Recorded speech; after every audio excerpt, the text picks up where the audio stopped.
귀한 책은 하나님께서 받으신 것과 우리 모두의 은혜가 된 것을 믿습니다. 오늘은 대학 청년 공동체 그리고 다음 세대가 함께 오늘 예배를 드립니다. 옆에 아이들이 좀 보이시나요? 네, 반갑게 이렇게 인사하겠습니다. 새해 주님의 복 많이 받으십시오.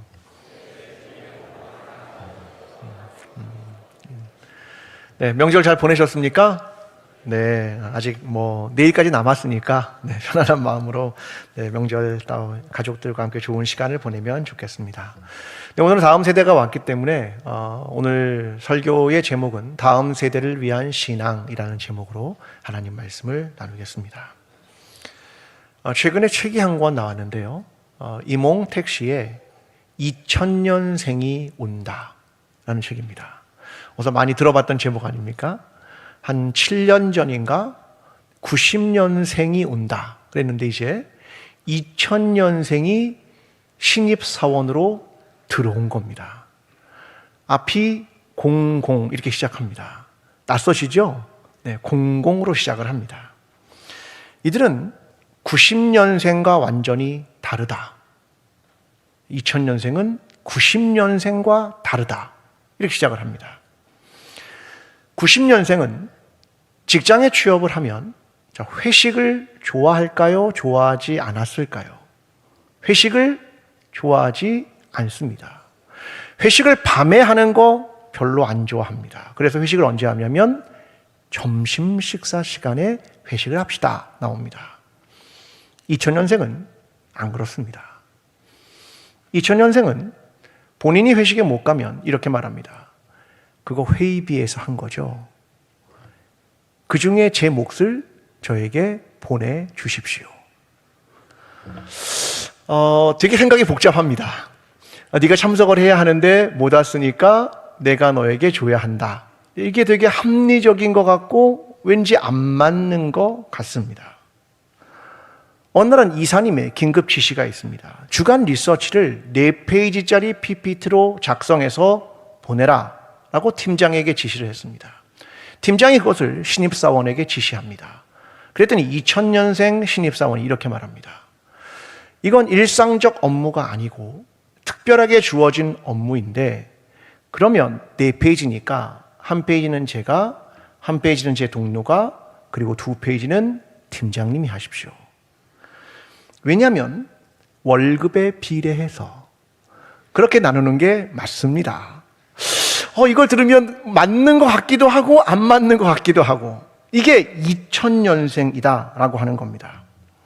2000년생은 공무원이 되고 싶어 하지 않습니다. 그들에게 직장이란 뭐냐면 넷플릭스 같다. 이 말은 구독하는 것 같다 그런 말입니다. 그냥 내가 구독하니까 원하면 구독을 하고 원하면 구독을 끊습니다. 직장은 그런 곳이다. 왜냐하면 여기 계신 많은 어르신들은 직장 생활을 30년, 40년 하셨죠. 자아실현의 공간이기도 했습니다. 그런데 2000년생은 아닙니다. 직장들의 평균 근속연수는 19년으로 떨어졌는데 다시 지금은 15년 2개월로 떨어졌습니다. 앞으로 더 떨어질 겁니다. 직장은 평생 직장 없습니다. 그저 넷플릭스처럼 구독할 뿐이다. 2000년생은 입사를 하면서 꿈이 있습니다. 꿈이 뭔지 아십니까? 회사를 입사할 때 꿈은 빨리 퇴사하는 게 꿈입니다. 돈을 벌어서 빨리 퇴사한다. 이게 그들의 목표입니다. 이 책을 계속 읽다 보면 이런 2000년생이 아주 잘 이해가 됩니다. 왜냐하면 2010년 한국 사회는 자산 폭등으로 더 이상 주택을 월급으로 살 수 없는 시대가 도래했습니다. 그뿐이 아니라 90년생부터는 국민연금을 못 받습니다. 그렇다면 2000년생이 회사에 목을 매야 할 이유가 없다. 왜요? 연금도 없죠? 그 일 한 거로 집을 살 수도 없죠? 그런데 왜 내가 직장에 목숨을 걸어야 하는가? 저는 이걸 읽으면서 이해가 충분히 됐습니다. 여러분, 그들에게 직장이란 같은 시간 일해도 돈을 많이 주는 거면 되고 같은 돈이면 적게 일할 수 있는 곳뿐이다. 여러분 가만히 생각해 보면 저는 오히려 이 책을 읽으면서 기성세대의 한 사람으로 회개와 반성을 많이 했습니다. 다음 세대가 그렇게 된 것은 기성세대가 그러한 일들을 만들었기 때문은 아닐까. 그래서 되게 미안한 마음이 사실은 많이 있었습니다. 교회는 다음 세대의 신앙을 고민합니다. 다음 세대는 어떤 신앙을 갖게 될까? 우리 시대의 사람들이 가졌던 신앙을 그들도 그대로 가질 수 있을까? 아니, 되게 어려운 것 같습니다. 오늘 우리는 어떻게 다음 세대가 신앙을 지켜나갈 수 있을까? 그 이야기를 여러분과 함께 나누려고 합니다. 오늘 성경의 이야기는 다윗이 성전 건축을 하고 싶다, 그런 이야기를 가지고 오늘 본문이 진행됩니다. 그는 성전을 건축하고 싶었고 하나님께 말씀드렸더니 하나님은 너는 안 돼 라고 말씀하십니다. 왜냐하면 너는 피를 너무 많이 흘렸고 전쟁을 너무 많이 해서 너는 성전을 건축할 수 없다고 이야기합니다. 그래서 다윗은 아들 솔로몬이 성전을 건축할 것을 위해서 많은 재료를 준비합니다. 돌, 철, 놋, 백향목, 이 모든 것을 준비해 놓고 아들 솔로몬을 불러서 이렇게 말합니다. 여호와의 성전을 건축하라. 하나님이 너와 함께 계시기를 원하며 너에게 지혜와 총명을 주시기를 원하며 여호와께서 너와 함께 계시니 너는 율법을 지키라. 이런 이야기를 해줬다는 이야기가 오늘 본문 전체의 이야기입니다. 이스라엘에게 성전이란 건드릴 수 없는 엄청난 것입니다. 그들의 신앙의 핵심, 가장 중요한 건축물, 그런데 하나님의 영이 거기에 임하시는 공간. 그들은 이 성전에 대해서 다른 이야기를 하면 안 됩니다. 금기시 되었습니다. 여러분 생각해 보십시오. 예수님이 성전에 대해서 하신 말씀이 있습니다. 이렇게 말씀하셨죠. 너희가 성전을 헐라. 내가 사흘 만에 일으키겠다. 사람들은 이것 때문에 예수님을 십자가에 못 박는 중요한 이유가 됩니다. 왜요? 뭐라고 말씀하셨기 때문입니까? 성전을 헐라. 아니, 이 거룩한 하나님의 영이 있는 성전을 헐란 말인가? 말도 안 돼. 저 예수를 죽여야 돼 라고 생각을 한 겁니다. 금기시되는 겁니다. 그뿐입니까? 스데반 집사가 돌에 맞아 죽은 이유가 여기에 있습니다. 그가 이렇게 말했거든요. 지극히 높으신 하나님은 사람이 손으로 만든 곳에 계시지 않는다. 너희가 성전을 대단하다고 생각하느냐? 저 지극히 높으신 하나님은 여기에 계시지 않아. 그래서 스데반을 돌로 쳐 죽인 겁니다. 성전은 지극히 금기시됩니다. 절대로 건드려서는 안 되는 것입니다. 그런데 구약의 예언자들과 신약은 전혀 다른 해석을 내놨습니다. 이런 겁니다. 성전은 성전이기 때문에 하나님이 계신 게 아니라 하나님이 계신 곳이 성전이다. 완전히 뒤집습니다. 여기가 거룩하고 화려한 성전이라서 하나님이 계신 것이 아니라 하나님이 계신 곳이 성전이야. 이게 구약의 예언자들과 신약의 이야기입니다. 그래서 고린도서 3장 10절이 이렇게 말합니다. 너희는 너희가 하나님의 성전인 것과 하나님의 성령이 너희 안에 계시는 것을 알지 못하느냐. 누가 성전이라고요? 너희가. 건물이 아니라 누가? 너희가. 너희가 하나님의 영이 거하시면 성전이다. 그렇게 이야기하는 겁니다. 도대체 성전이란 무엇일까? 그 질문입니다. 자, 다윗은 성전을 건축하려 합니다. 그 정도가 아니라 성전을 너무나 사랑했습니다. 시편 27편 4절은 이렇게 말합니다. 내가 여호와께 바라는 한 가지 일 그것을 구하리니 곧 내가 내 평생에 여호와의 집에 살면서 여호와의 아름다움을 바라보며 그의 성전에서 사모하는 그것이라. 나는 평생 여호와의 집에 살고 싶습니다.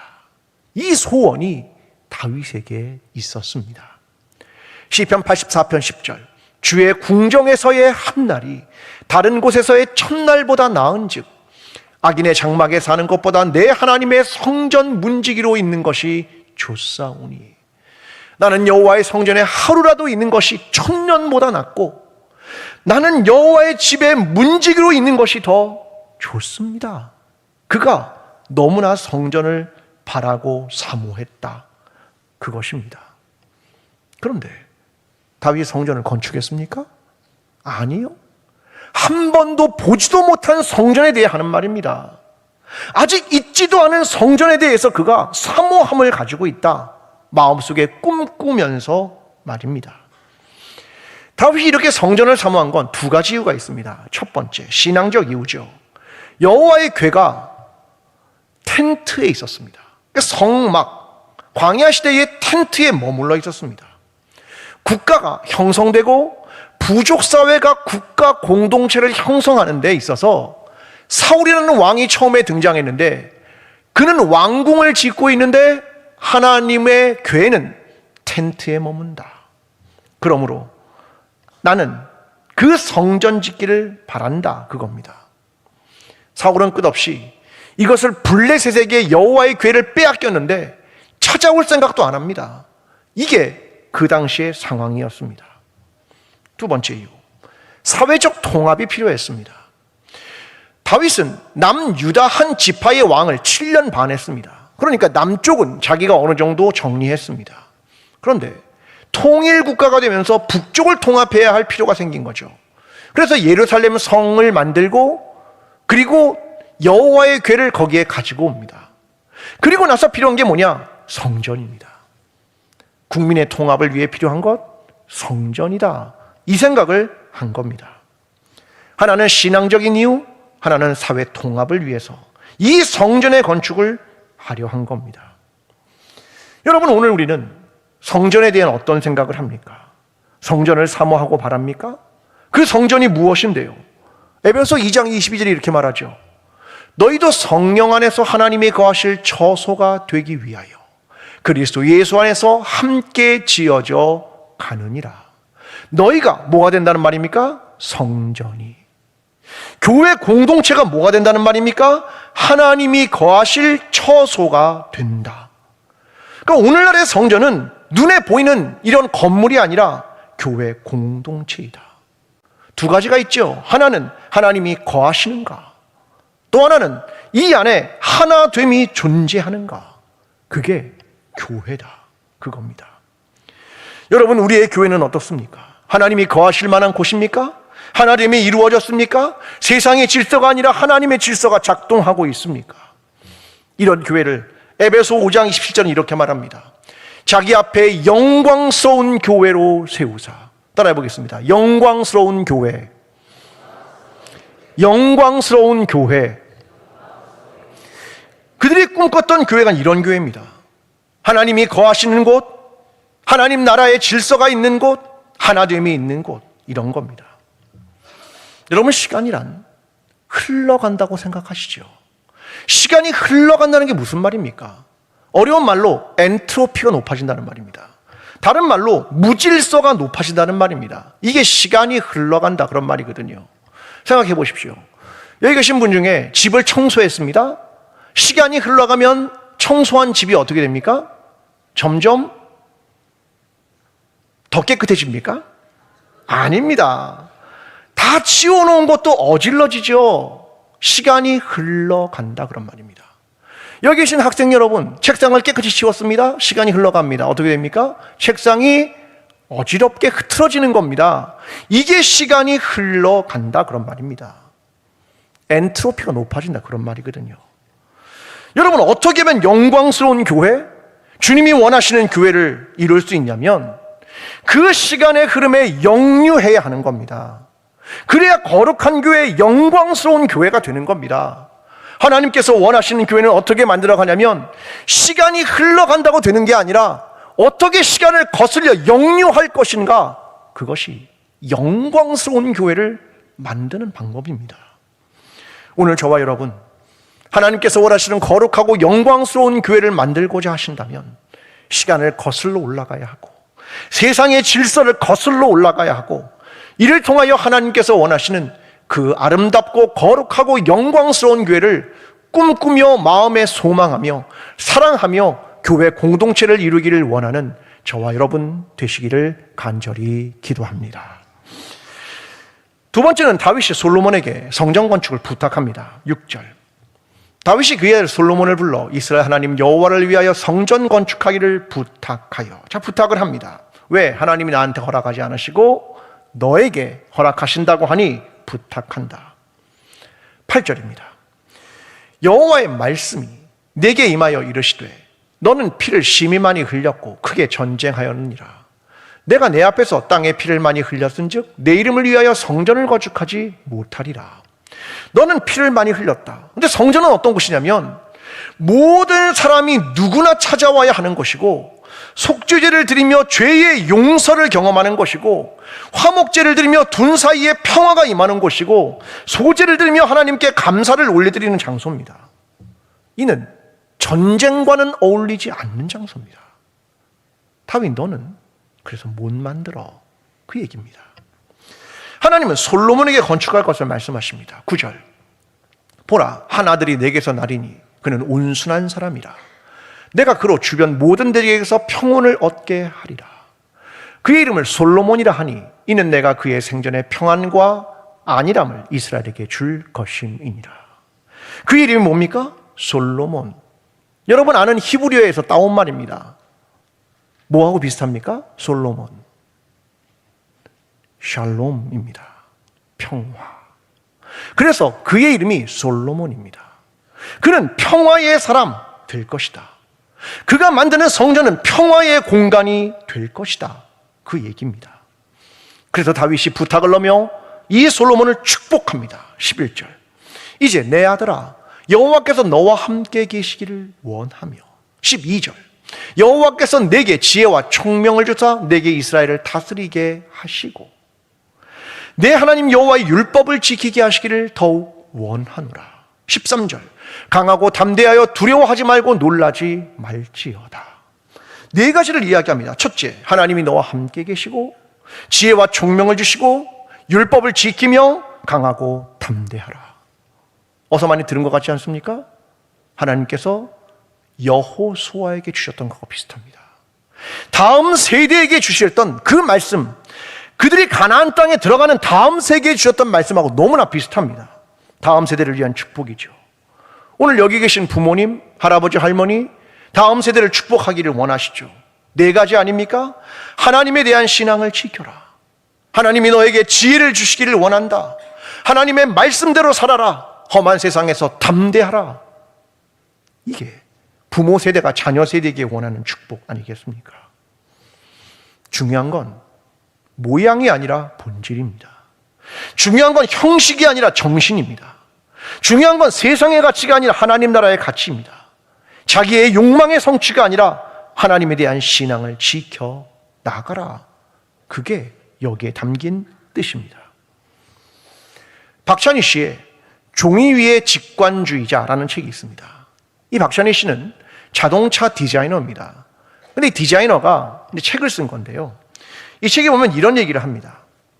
근데 디자이너니까 사람들의 몸에 잘 맞고 기능적인 디자인을 만들려고 노력을 한답니다. 근데 문제는 사람들이 원래 했던 걸 잘 안 바꾼다는 겁니다. 그 디자인을 바꿔도 잘 안 바꾼대요. 근데 그 이야기를 하면서 몇 가지 예를 들었습니다. 먼저 키보드입니다. 여러분 키보드 늘 쓰시죠? 네. 자, 근데 키보드에 있는 자판의 배열이 왜 저렇게 되어 있는 겁니까? 이렇게 해야 되는 거 아닙니까? A, B, C, D, E, F, G 이렇게. 그렇게 해도 타이핑 할 수 있잖아요. 근데 그게 막 섞여 있는 것 같아요. 왜 그럴까요? 물론 궁금해하지 않으셨겠죠.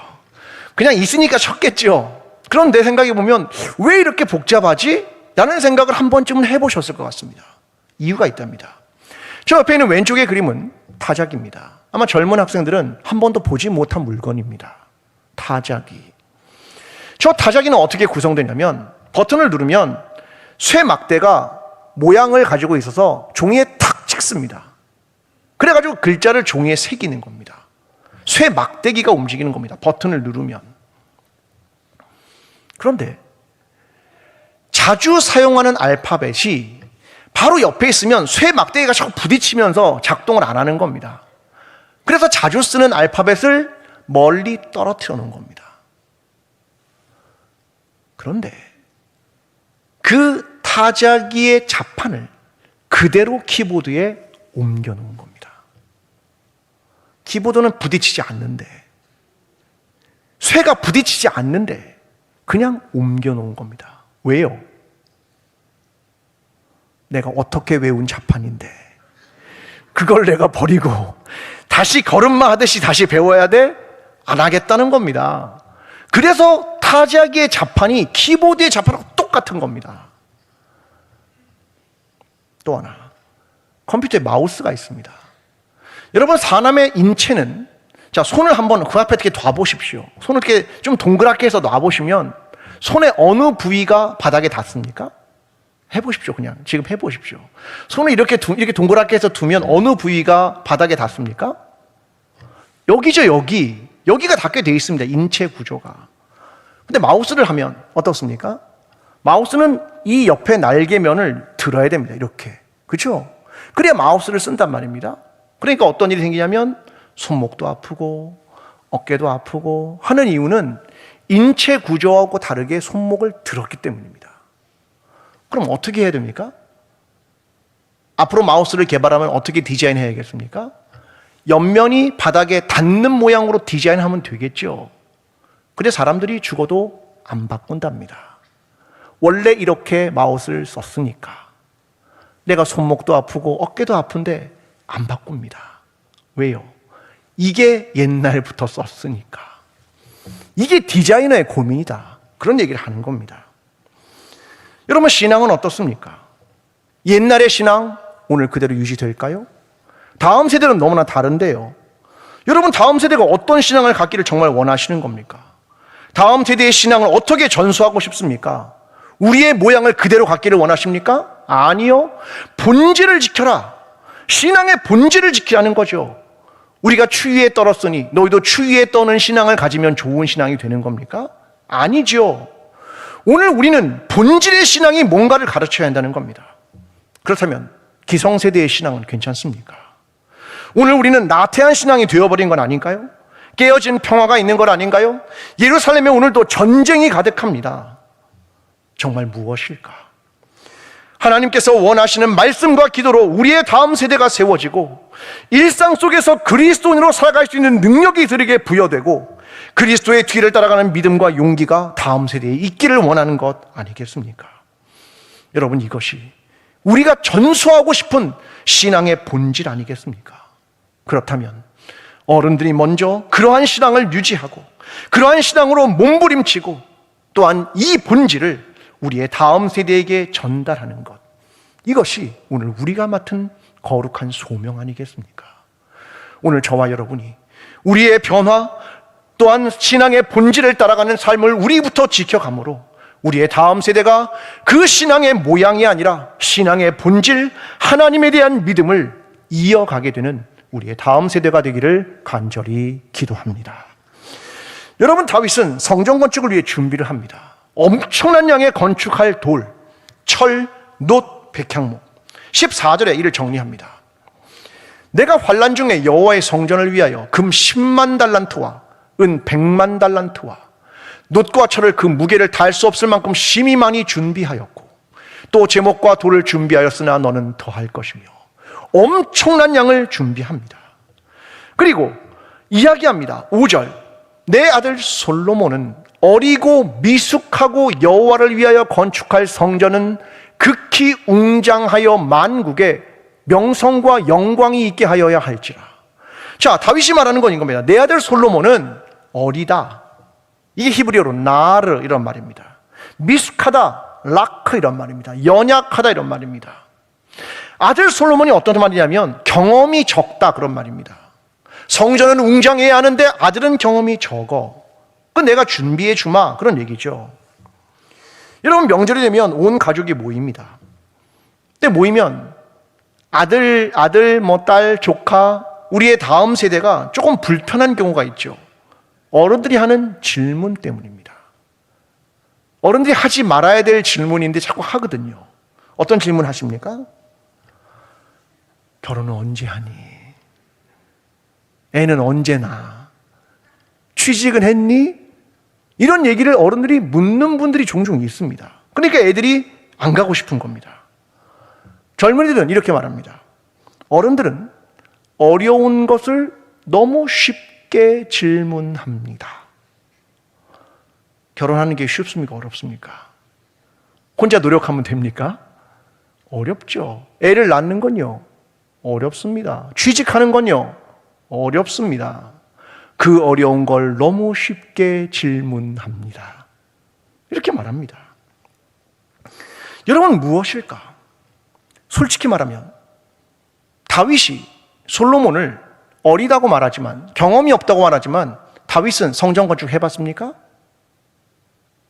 아니요. 자기도 안 해봤습니다. 어른들도요, 그런 일 많습니다. 나이가 들어서 처음 하는 일 많습니다. 제가 가끔 얘기하잖아요. 제가 시아버지인데 시아버지 노릇 처음 해본다고요. 장례식장 가면 어르신들 돌아가시는 연세가 많으니까 70이 넘어가지고 상주 처음 해보는 분 많습니다. 자녀가 70이 넘어서 상주를 처음 해보니까 장례식을 어떻게 해야 되는지 몰라요. 왜요? 처음이라서. 다 사람은 그렇게 경험을 하는 겁니다. 우리는 두 가지를 주의해야 된다고 생각합니다. 두 가지를 경계해야죠. 첫째는 사울 왕과 같은 태도입니다. 여호와의 언약궤를 블레셋에 빼앗겼는데 찾아올 생각을 안 합니다. 왜요? 관심은 오직 하나, 내 권력입니다. 그 다윗 죽이려고 계속 쫓아다니는 겁니다. 신앙도 아니고 미래도 아니고 오직 내가 가진 이 시대의 권력, 그것만을 좇는 사울왕과 같은 태도를 경계해야 합니다. 둘째, 세바와 같은 사람입니다. 사무엘하 20장 1절. 우리는 다윗과 나눌 분깃이 없으며 이세 아들에게서 받을 유산이 우리에게 없도다. 이스라엘아, 각각 장막으로 돌아가라 하매. 지금 무슨 말이냐면 과거로 회귀해라 그럽니다. 광야 시대의 텐트로 돌아가자. 세바가 하는 말이 다시 과거로 회귀하자, 그 말입니다.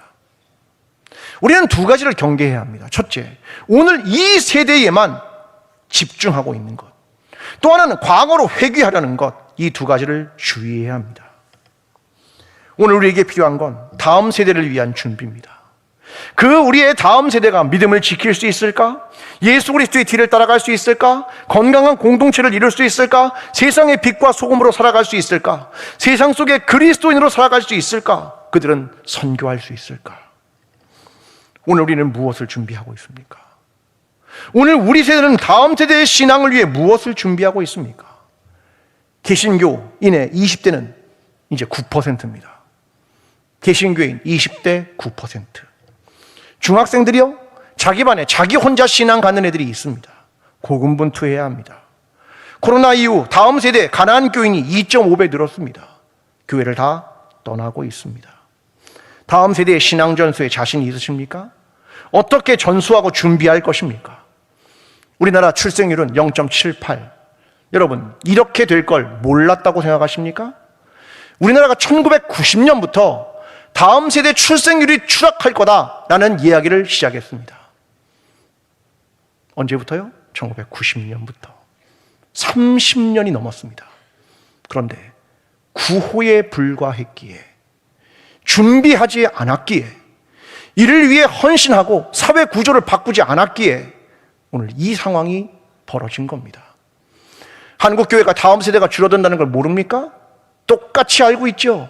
문제는 구호에 불과하다. 아무도 이를 위해 헌신하지 않는다. 어른들은 교사가 될 생각을 하지 않고, 어른들은 다음 세대를 위해서 어떤 노력도 하고 있지 않다. 이게 문제입니다. 오늘 우리는 어떻게 해야 할까? 정말 다음 세대를 위한 교육은 무엇입니까? 여러분의 시간을 내야죠. 여러분의 물질을 내야죠. 몸을 들여야죠. 이게 다음 세대를 위해서 행하는 겁니다. 얼마 전 다니엘 선교학교 아이들이 필리핀에 선교를 다녀왔습니다. 초등학교 5학년부터 고등학교 3학년까지. 이 아이들이 다녀와서 한 학생이 소감문을 이렇게 냈습니다.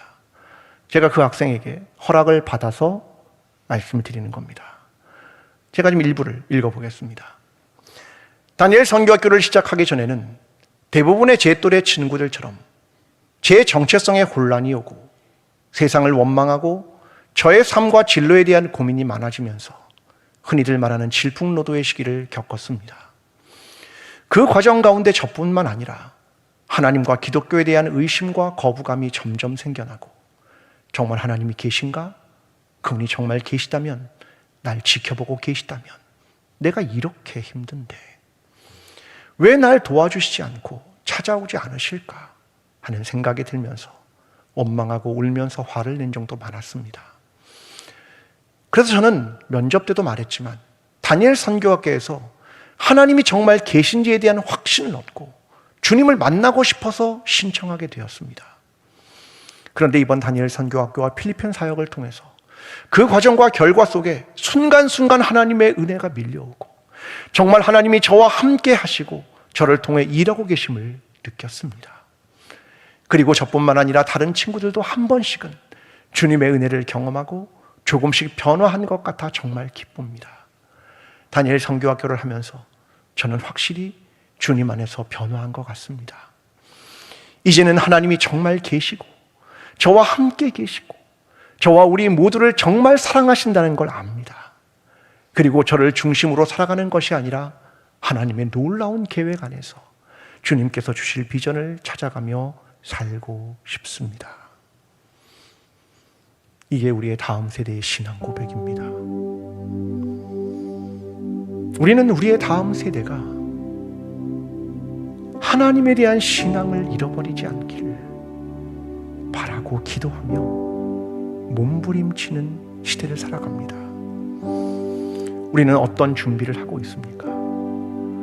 다음 세대가 정말로 하나님께서 원하시는 세대가 되도록 오늘 우리는 어떤 준비를 하고 있습니까? 우리의 세대가 하나님이 정말 계신가? 그 질문으로부터 시작하여 그럼 하나님은 계시지? 하나님은 정말로 우리를 사랑하셔. 하나님은 정말로 오늘 역사하고 계시지. 그것을 믿음으로 고백하는 다음 세대가 되기 위하여 오늘 우리 세대가 기도하고 축복하고 헌신하고 준비함으로 우리의 다음 세대가 하나님을 사랑하며 그 믿음을 지켜나가는데 우리의 마음을 다하는 저와 여러분 광주 제1교회 공동체가 되기를 간절히 축원합니다.